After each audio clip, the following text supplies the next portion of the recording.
institutions that are supposed to help us get justice. We have a high-profile case in my constituency that I believe maybe some of you are privy to that particular matter. One of my constituents, Mr. Mulwa Mutilangi, Senior Director, Innovations at Pepsi International, USA, died under very mysterious circumstances. And in my statement follows a dissatisfaction to myself and the family in the manner in which this particular case has been handled by the DCI. Because I know maybe some of you may not be privy to the details, you will allow me to go through some details that may seem maybe a bit obvious to a few of you, but maybe not to the rest. But as I read my small statement, I would want to request you to take keen interest on a few persons of interest in this statement that I'm going to read. And one person is a fellow by the name Mr. Bakari, and the other one is Mr. Gidinji. The other one is Kahudhu Advocates, and the fourth one is an impersonator by the name Mary Mutilangi, and the fifth one is a DCI. All these particular 5 persons of interest have something to do with this particular matter. On the 26th October 2023, Eddie Mutilangi, who is a brother to the deceased billionaire, Mr. Mulwa Mutilangi, received a call from a person by the name Ndambuki. Ndambuki informed him that his brother Mulwa Mutilangi, based in the USA, was dead. Ndambuki alleged that he had received that information from one Peter Gidinji. He reported that the deceased body was lying at Yoka Funeral Home in New York. It was reported that Mulwa died while hospitalized at Hudson Valley Hospital. It is also alleged that he died on the 16th October 2023. But when Eddie called this particular Gidinji back, Gidinji declined to give any useful information, citing that he had instructions from his lawyer not to divulge any information. On 27th October 2023, Eddie reported the case to the Director Diaspora in Nairobi. Initially, he was promised that in 3 days, the matter would be handled, but unfortunately, up to date, nothing useful has been done. Eddie, through his friend in the USA, Kisia, managed to establish that the deceased body was lying at Yorktown Funeral Home in New Jersey, contrary to the earlier information. He identified the body positively, and the funeral home indicated that that nobody had claimed the body. On 7th of November 2023, through his friend, Eddie gave instructions that the body should be preserved and kept intact until further notice. The funeral home reported that there was a lady by the name Mary Mutilangi who claimed to be sister to the deceased, who took personal effects, car keys, house keys, passports, phones, etc. of the deceased. Then on 13th November, Eddie was informed by the funeral home that the deceased body was cremated. He established that it is Peter Gidinji who gave instructions, alleging that he was acting on power of attorney granted to him by alleged son, Bakari. The power of attorney was drafted by Kahudhu Advocates in Nairobi. On 18th November 2023, the case was reported to FBI, but they advised that the matter should be reported to a local police station in New Jersey. On 17th November 2023, the Kenyan embassy wrote to Eddie Mutilangi informing him of the cremation of the body, and they had launched investigations into the matter.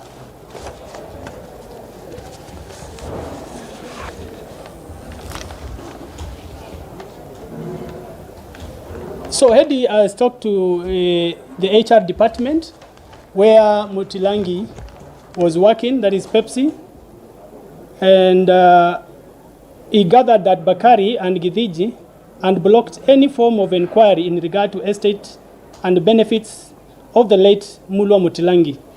They however promised that they would remain silent until the court determines and makes decision on the way forward. So on 24th, where now problem starts, 24th November 2023, Eddie reported the matter to Kenya's DCI. The investigative officer, Kimilu, called Bakari, who was at Umoja Estate, instructing him to report at the DCI offices. Bakari declined and instead referred the DCI to his lawyer, Kahudhu Advocates. I must update you that on 31st November 2023,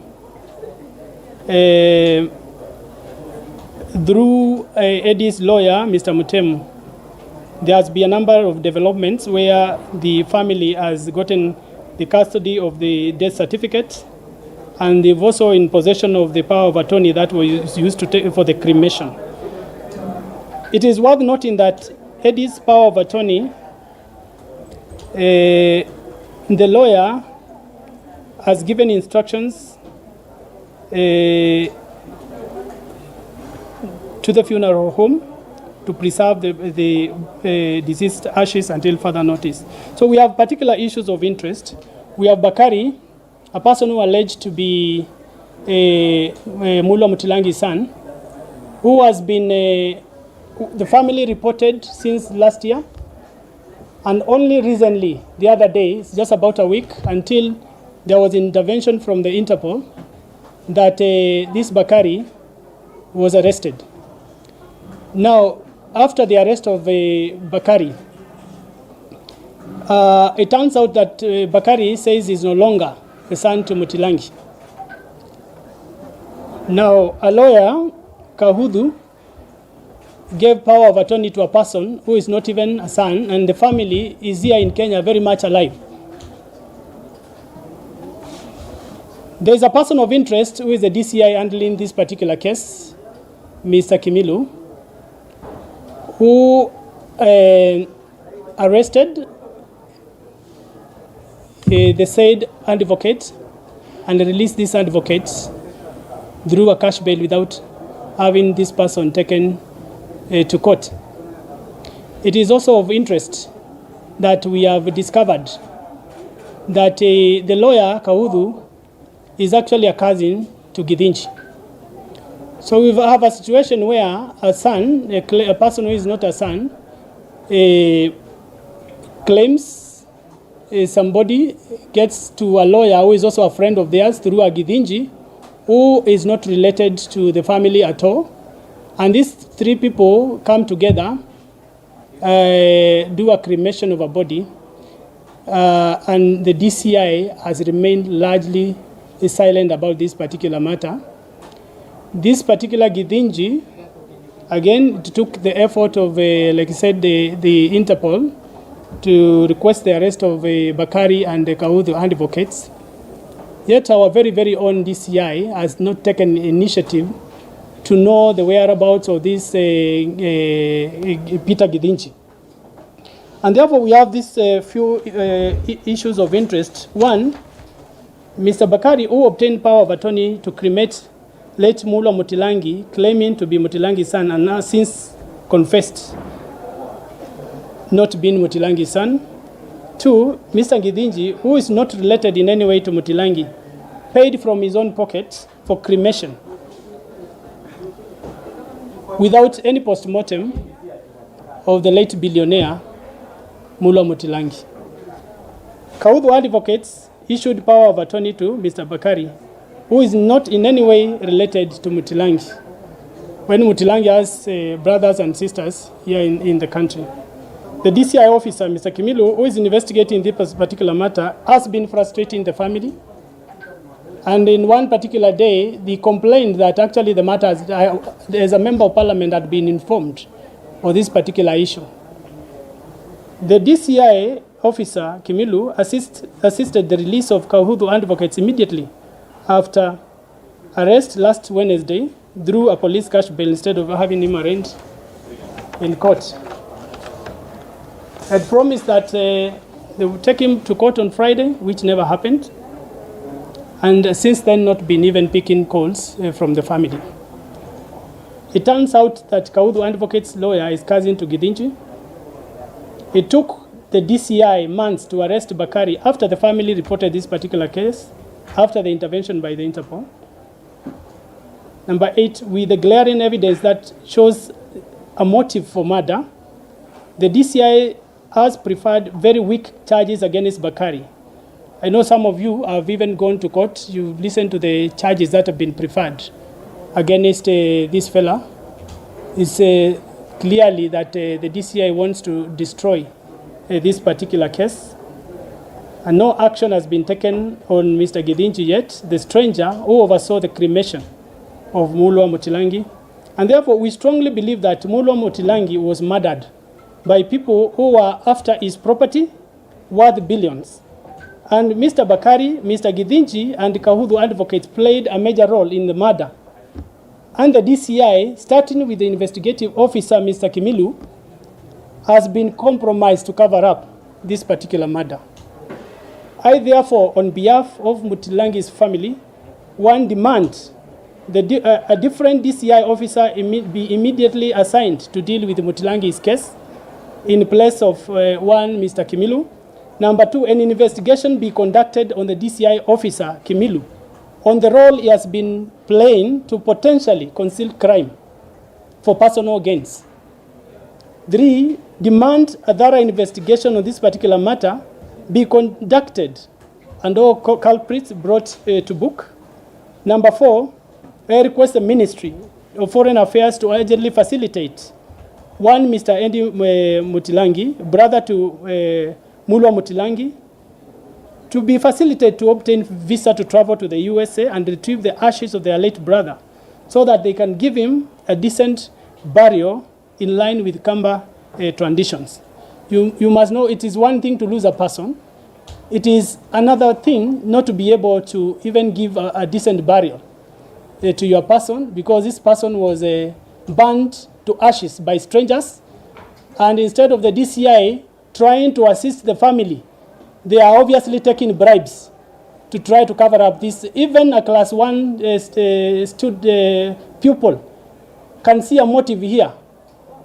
These people have been preying on this particular guy who has no family in the US because he was not married. And we have had cases of laxity. We saw the other day people moving from a police station. They catch a bus and they just go. There has been repeated cases of negligence. Some intentional, others not intentional. Such cases are clearly corruption issues where people are facilitated to run away with the crimes they have committed. And therefore, I once again strongly believe there is no iota of doubt that this particular person was murdered. On the day this particular person was, if indeed Bakari had been a son to Mutilangi, obviously the first thing would be worried is to start crying about their father, inform the family. But on the first day, Bakari was already had already taken over some of the estates, the houses at Green Park.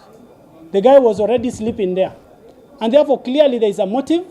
And what we feel as a constituency is that the DCI has not been cooperative enough. They have been trying to assist these people to run away with this particular crime. We demand justice for Mulwa Mutilangi. This was not just an ordinary person. And even if it was an ordinary person, the family would still demand justice. The DCI must thoroughly investigate some of their very own who are involved. And since, again, this matter touches on the same DCI who are supposed to investigate the matter, again, they will also be seeking a statement through Parliament so that they can appear before the committee on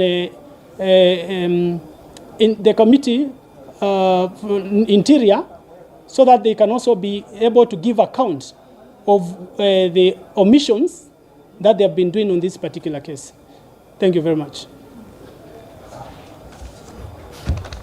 More radio, 88.2 FM. We are in charge.